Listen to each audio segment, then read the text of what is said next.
Section 2, Basic Relationships. Chapter 7, Disease that Begins in the Mind. Note: see Chapter 75, Imagination and Illness. Too little thought given to causative factors. Far too little thought is given to the causes underlying the mortality, the disease and degeneracy that exist today even in the most civilized and favored lands. The human race is deteriorating. 9/10 of the diseases from which men suffer have their foundation here. Perhaps some living home trouble is, like a canker, eating to the very soul and weakening the life forces. Remorse for sin sometimes undermines the constitution and unbalances the mind. There are erroneous doctrines also, as that of an eternally burning hell and the endless torment of the wicked that, by giving exaggerated and distorted views of the character of God, have produced the same result upon sensitive minds. Mind affects body. The relation which exists between the mind and the body is very intimate. When one is affected, the other sympathizes. The condition of the mind affects the health of the physical system. If the mind is free and happy from a consciousness of right doing and a sense of satisfaction in causing happiness to others, it creates a cheerfulness that will react upon the whole system, causing a freer circulation of the blood and a toning up of the entire body. The blessing of God is a healing power, and those who are abundant in benefiting others will realize that wondrous blessing in both heart and life. A well-nourished and healthy brain. The brain is the organ and instrument of the mind and controls the whole body. In order for the other parts of the system to be healthy, the brain must be healthy, and in order for the brain to be healthy, the blood must be pure. If by correct habits of eating and drinking the blood is kept pure, the brain will be properly nourished. Far-reaching influence of the imagination. Disease is sometimes produced, and is often greatly aggravated, by the imagination. Many are lifelong invalids who might be well if they only thought so. Many imagine that every slight exposure will cause illness, and the evil effect is produced because it is expected. Many die from disease, the cause of which is wholly imaginary. Electric power of brain vitalizes system. The influence of the mind on the body, as well as of the body on the mind, should be emphasized. The electric power of the brain, promoted by mental activity, vitalizes the whole system, and is thus an invaluable aid in resisting disease.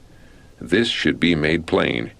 The power of the will and the importance of self-control, both in the preservation and in the recovery of health, the depressing and even ruinous effect of anger, discontent, selfishness, or impurity, and on the other hand the marvelous life-giving power to be found in cheerfulness, unselfishness, gratitude, should also be shown. Some sick because they lack willpower. In journeying, I have met many who were really sufferers through their imaginations. They lacked willpower to rise above and combat disease of body and mind, and therefore they were held in suffering bondage. I frequently turn from the bedside of these self-made invalids, saying to myself, dying by inches, dying by indolence, a disease which no one but themselves can cure. Importance of sound minds in sound bodies. Mental and moral power is dependent upon the physical health. Children should be taught that all pleasures and indulgences are to be sacrificed which will interfere with health. If the children are taught self-denial and self-control, they will be far happier than if allowed to indulge their desires for pleasure and extravagance in dress. Good health, sound minds, and pure hearts are not made of the first importance in households. Many parents do not educate their children for usefulness and duty. They are indulged and petted until self-denial to them becomes almost an impossibility. They are not taught that to make a success of Christian life, the development of sound minds in sound bodies is of the greatest importance. Children who are pressed too hard too early. In the schoolroom, the foundation has been too surely laid for diseases of various kinds, but more especially, the most delicate of all organs, the brain, has often been permanently injured by too great exercise, and the lives of many have been thus sacrificed by ambitious mothers. Of those children who have apparently had sufficient force of constitution to survive this treatment, there are very many who carry the effects of it through life. The nervous energy of the brain becomes so weakened that after they come to maturity, it is impossible for them to endure much mental exercise. The force of some of the delicate organs of the brain seems to be expended, and not only has the physical and mental health of children been endangered by being sent to school at too early a period, but they have been the losers in a moral point of view. Disease sometimes caused by self-centeredness. Many are diseased physically, mentally, and morally because their attention is turned almost exclusively to themselves. They might be saved from stagnation by the healthy vitality of younger and varying minds and the restless energy of children. Very few realize the benefits of the care, responsibility, and experience that children bring to the family. A childless house is a desolate place. The hearts of the inmates are in danger of becoming selfish, of cherishing a love for their own ease and consulting their own desires and conveniences. They gather sympathy to themselves, but have little to bestow upon others. Care and affection for dependent children removes the roughness from our natures, makes us tender and sympathetic, and has an influence to develop the nobler elements of our character. Depressing emotions injurious to health. It is the duty of everyone to cultivate cheerfulness instead of brooding over sorrow and troubles. Many not only make themselves wretched in this way, but they sacrifice health and happiness to a morbid imagination. There are things in their surroundings that are not agreeable, and their countenances wear a continual frown that more plainly than words expresses discontent.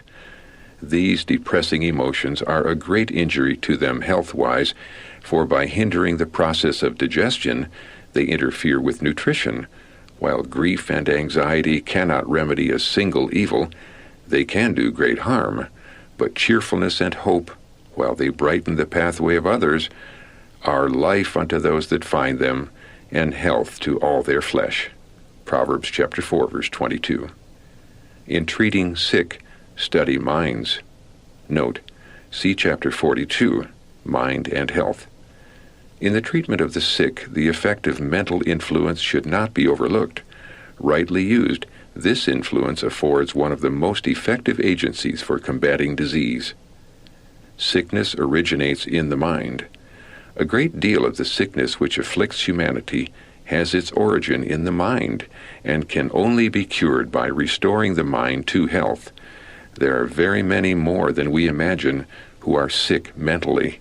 Heart sickness makes many dyspeptics, for mental trouble has a paralyzing influence upon the digestive organs. Christ heals. There is a soul sickness no balm can reach, no medicine heal.